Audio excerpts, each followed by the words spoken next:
At 67, Larry McReynolds names the 5 greatest NASCAR drivers he ever saw.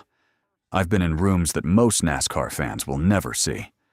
Garage stalls at 2 a.m., victory lane before the cameras got there. Hauler doors closed.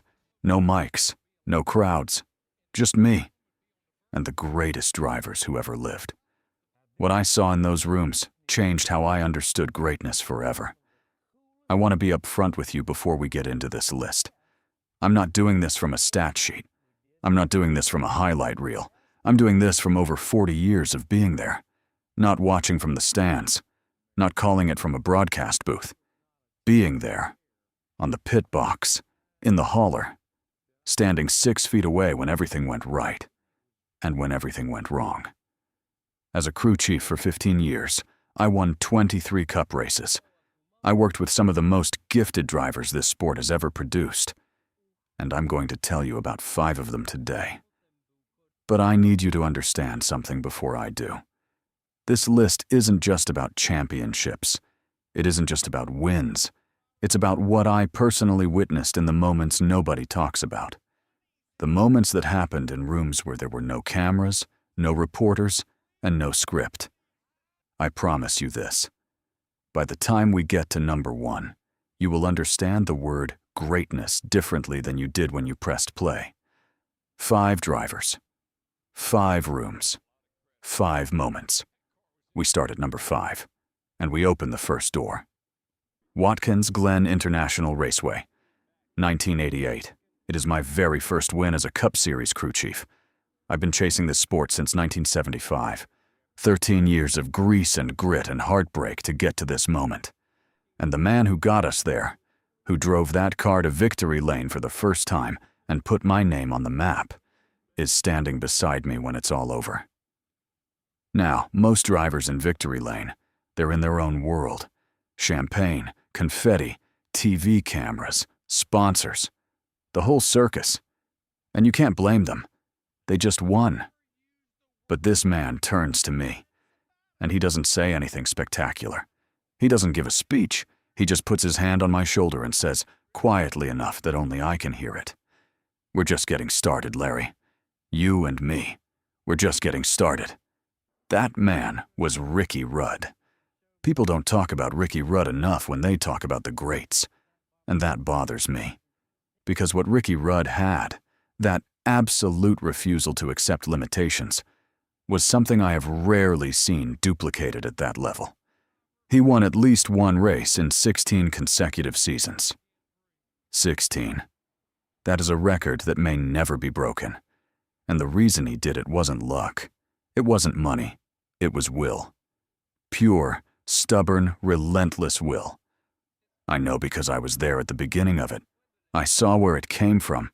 That first win at Watkins Glen wasn't just a win for me. It was the first chapter in a legacy. And Ricky Rudd knew it before I did. That's the kind of driver he was. Always 1 step ahead.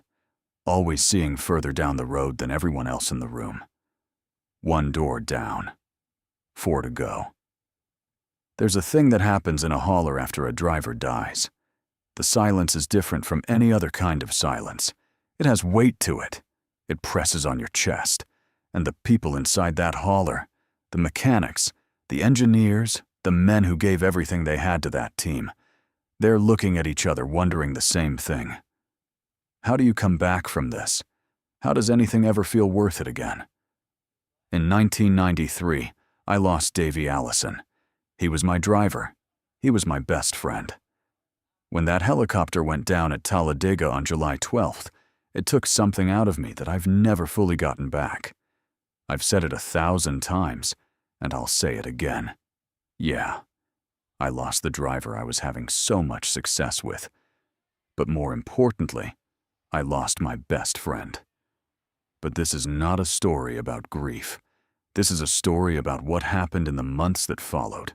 Because in the fall of 1993, a new driver climbed into the number 28. And the moment he sat down in that seat, something shifted in the garage. You could feel it. This man had a quality that is almost impossible to put into words. His cool, cheerful nature in the face of what our team had been through was, and I've used this word before, super good medicine. That's what I called it then, and that's still what I call it now. And then came August 1994, Michigan International Speedway, Saturday morning practice. And I watched Ernie Irvan's car hit that wall. That man was given a 10% chance of surviving the night. 10%. And I stood in that garage and I thought, how much more can one team take? How much more can this sport ask of the people who love it? But here is what I want you to understand about Ernie Irvan. He came back, not just to the sport, he came back to win. He came back to Michigan, the very track that nearly took his life, and he won there in 1997. And before he ever got back in a race car, while he was still recovering, word filtered back to us through the team about how he was approaching every single day of his rehabilitation. The same way he drove, flat out. No backup plan, just forward. I didn't get to be on that pit box for his return. Life had taken me in a different direction by then. But I will tell you this. The courage I witnessed in Ernie Irvan across those 2 seasons I worked with him, the way he drove with everything he had, and then came back from the edge of death to drive again. That is the definition of what this sport asks of its greatest competitors. And very few people have ever answered that call the way Ernie Irvan did. 2 rooms, 2 men. And we haven't even gotten to the names that are going to hit you the hardest. Most people think the most revealing moments in racing happen at full speed. 200 miles an hour, 3 wide at Talladega, last lap Daytona. And those moments are real. Those moments are extraordinary. But some of the greatest things I ever witnessed happened when the car was completely still. Davey Allison was everything to me as a crew chief. 11 wins and 3 poles in 2.5 seasons. A Daytona 500 victory in 1992. A championship battle that went down to the final race, and he was more than my driver. He was more than my best friend. He was, as I've said many times, my role model, a determined individual in a way that I have rarely encountered in any human being. He motivated me to be better every single day. But what I want to tell you, the moment that lives inside me from all those years with Davey, is something quieter than any of the wins. We had just come off a brutal run, not a crash, not a mechanical failure, just one of those days where nothing goes right, and you can feel the frustration building in every person on the team.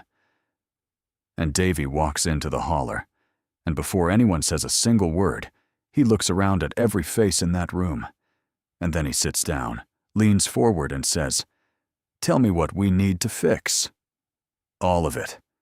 Don't leave anything out. I want to hear every single thing. Not anger, not deflection. Ownership. Complete, total ownership of the problem. And an absolute conviction that we were going to solve it together. That is who Davey Allison was. That is the quality that made him number 3 on this list, and the man I have missed every single day for over 30 years. He was the driver that helped put me on the NASCAR map, and he was the best friend I have ever had in this sport. The room where his story lives in my memory isn't one room. It's 100 of them. Every hauler, every garage, every victory lane we shared together. I carry every one. 3 rooms, 3 men. And we are approaching the 2 names that I believe define this list more than any others.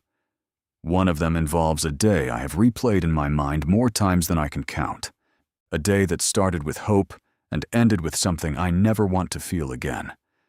And a man who showed me, in the darkest possible hour, what it means to be truly devoted to something bigger than yourself.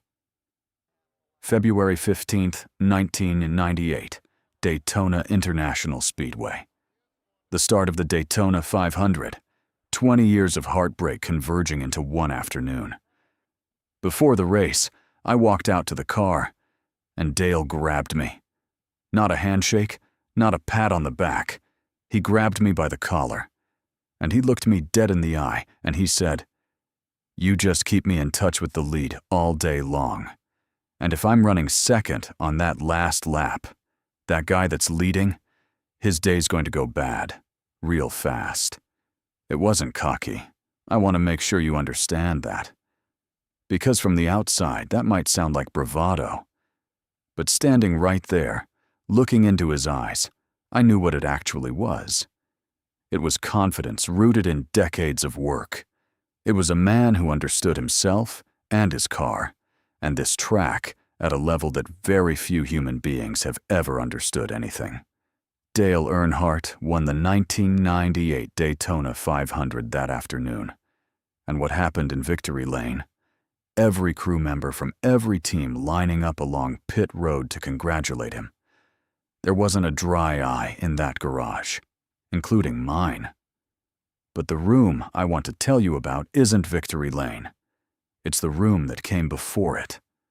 The room that explains why, after everything, after 7 championships and 76 wins, and a career that redefined what this sport could be, Dale Earnhardt still came to work like he had something to prove. In the days before that race, during our preparation, I watched this man study. Not statistics, not other drivers. He studied the track. He studied the conditions. He asked questions that nobody else would think to ask. And when he didn't like an answer, he didn't accept it. He went and found a better one himself. He had an instinct for a race car that I believe was genuinely God-given. But he never coasted on instinct alone. He worked every single day. Like the 7 championships meant nothing, and the next one was the only one that mattered. That is Dale Earnhardt. That is why he is number 1 on this list. Not the trophies, not the mystique, not the legend, the work. The relentless, tireless, humble and private work that happened in the rooms nobody filmed. I was in those rooms, and what I saw in them will stay with me for the rest of my life. He was, without any question, the greatest NASCAR driver I ever had the privilege of standing beside. And the privilege of helping win that Daytona 500 together, after everything we had both been through in this sport, is the moment I will take with me to my grave. 5 rooms, 5 men. Ricky Rudd, who told me we were just getting started when nobody else in the world believed it yet. Ernie Irvan, who stared down a 10% chance of survival and came back to win at the very track that tried to take him. Davey Allison, who was my driver, my best friend, my role model, and the man who showed me what complete ownership of a problem looks like. I miss him every single day. Dale Earnhardt, who grabbed me by the collar before the biggest race of his life and told me exactly what was about to happen, and then went out and made it happen. I've spent over 40 years in this sport, and I'll tell you the one thing all of these men had in common, in every room, on every day, when there were no cameras and no crowds and nothing to prove to anyone but themselves. They gave everything. Not because someone was watching, because they could not imagine giving anything less. That's what greatness looks like from 3 feet away. I was lucky enough to spend my career at exactly that distance. Now I want to hear from you. Tell me in the comments who you would put in that room, because this sport has produced more greatness than any one man can hold, and that, after 40+ years, is still the most beautiful thing about it.